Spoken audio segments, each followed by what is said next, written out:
നമസ്കാരം. മലയാളി വാർത്തയിലേക്ക് സ്വാഗതം. മുല്ലപ്പെരിയാർ അണക്കെട്ടിൽ ജലനിരപ്പ് 131.65 അടി പിന്നിട്ടു. അണക്കെട്ടിന്റെ വൃഷ്ടിപ്രദേശത്ത് മഴ ദുർബലപ്പെട്ടെങ്കിലും നീരൊഴുക്ക് ശക്തമാണ്. നിലവിലെ റൂൾ കർവ് പ്രകാരം അണക്കെട്ടിൽ സംഭരിക്കാൻ തമിഴ്നാടിന് കഴിയുക 136 അടി വരെ വെള്ളമാണ്. വരും ദിവസങ്ങളിൽ മഴ ശക്തമായാൽ അണക്കെട്ട് തുറക്കേണ്ടി വരും. 2022 ഓഗസ്റ്റിലാണ് അണക്കെട്ട് അവസാനമായി തുറന്നത്.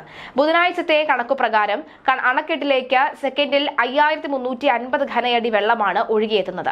തമിഴ്നാട് സെക്കൻഡിൽ 1800 ഘനയടി വെള്ളമാണ് കൊണ്ടുപോകുന്നത്. കഴിഞ്ഞ വർഷം അണക്കെട്ടിൽ ഈ സമയം 116.6 അടി വെള്ളം ഉണ്ടാവുകയാണ് ഉണ്ടായത്. മുൻ വർഷത്തേക്കാൾ 15 അടി വെള്ളം അണക്കെട്ടിൽ കൂടുതലാണ്. 72 അടി പരമാവധി സംഭരണ ശേഷിയുള്ള തമിഴ്നാടിന്റെ വൈഗ അണക്കെട്ടിൽ 62.3 അടിയാണ് നിലവിലെ ജലനിരപ്പ്. അണക്കെട്ടിന്റെ വൃഷ്ടിപ്രദേശത്ത് മഴ ശക്തി പ്രാപിച്ചാൽ തമിഴ്നാട് കൂടുതൽ ജലം വൈഗ അണക്കെട്ടിലേക്ക് കൊണ്ടുപോയി ജലനിരപ്പ് 136 അടിക്ക് താഴെ നിർത്താനാണ് ശ്രമം നടത്തുക.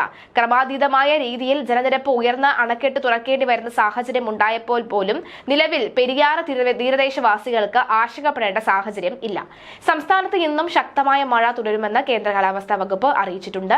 7 ജില്ലയിൽ യെല്ലോ അലർട്ട് പ്രഖ്യാപിച്ചു. ആലപ്പുഴ, എറണാകുളം, തൃശൂർ, മലപ്പുറം, കോഴിക്കോട്, കണ്ണൂർ, കാസർഗോഡ് ജില്ലയിലാണ് ശക്തമായ മഴ മുന്നറിയിപ്പ് നൽകിയത്. കേരളത്തിന് മുകളിൽ പടിഞ്ഞാറൻ കാറ്റ് ശക്തമാകുന്ന സാഹചര്യത്തിൽ മണിക്കൂറിൽ 50 കിലോമീറ്റർ വരെ വേഗതയിൽ കാറ്റ് വീശാനും സാധ്യതയുണ്ട്. ശക്തമായ തിരമാലകൾക്കും കടൽക്ഷോഭത്തിനും സാധ്യതയുള്ളതിനാൽ കേരള, കർണാടക, ലക്ഷദ്വീപ് തീരങ്ങളിൽ ഏർപ്പെടുത്തിയ മത്സ്യബന്ധനത്തിനാണ് വിലക്ക് തുടരുന്നത്.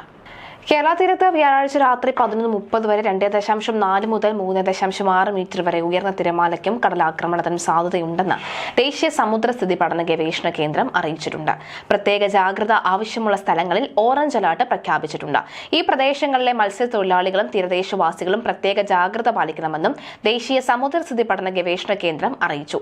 തിരുവനന്തപുരത്ത്, അതായത് കാപ്പിൽ മുതൽ പൊഴിയൂർ വരെയും, കൊല്ലത്ത് ആലപ്പാട് മുതൽ ഇടവ വരെയും, ആലപ്പുഴയിൽ ചെല്ലാന മുതൽ അഴീക്കൽ ജെട്ടി വരെയും, എറണാകുളം മുനമ്പം AO മുതൽ ഈ മറുവക്കാട് വരെയും, തൃശൂർ ആറ്റുപുറം മുതൽ കൊടുങ്ങല്ലൂർ വരെയും, മലപ്പുറത്ത് കടലുണ്ടി നഗരം മുതൽ പാലപ്പെട്ടി വരെയും, കാസർഗോഡ് കണ്ണൂരും കുഞ്ചത്തൂർ മുതൽ കോട്ടൻകുന്ന് വരെയും വ്യാഴാഴ്ച രാവിലെ 5:30 വരെ ആണ് ഓറഞ്ച് അലർട്ട് നൽകിയിട്ടുള്ളത്. കടൽക്ഷോഭം രൂക്ഷമാകാൻ സാധ്യതയുള്ളതിനാൽ അപകട മേഖലയിൽ നിന്ന് അധികൃതരുടെ നിർദ്ദേശാനുസരണം മാറി താമസിക്കണം.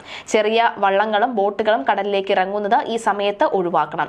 ദേശീയ സമുദ്രസ്ഥിതി പഠന ഗവേഷണ കേന്ദ്രം മുന്നറിയിപ്പ് പിൻവലിക്കുന്നതുവരെ ബീച്ചുകൾ കേന്ദ്രീകരിച്ചുള്ള വിനോദസഞ്ചാരങ്ങൾ ഉൾപ്പെടെയുള്ള എല്ലാ പ്രവർത്തനങ്ങളിലും ശ്രദ്ധ പുലർത്തേണ്ടതാണ് എന്നും അറിയിച്ചിട്ടുണ്ട്.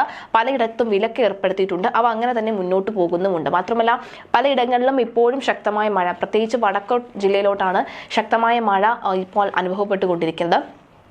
ആ ഒരു സാഹചര്യത്തിൽ കൂടുതൽ മഴ ലഭിക്കാൻ വരും മണിക്കൂറിൽ മഴ ഉണ്ടാകാനുള്ള റിപ്പോർട്ടുകളാണ് പുറത്തു വരുന്നത്. വരും ദിവസങ്ങളിൽ സംസ്ഥാനത്ത് വിവിധ ഇടങ്ങളിൽ, വിവിധ ജില്ലയിൽ ശക്തമായ മഴ മുന്നറിയിപ്പ് തന്നെയാണ് നിലവിലുള്ളത്.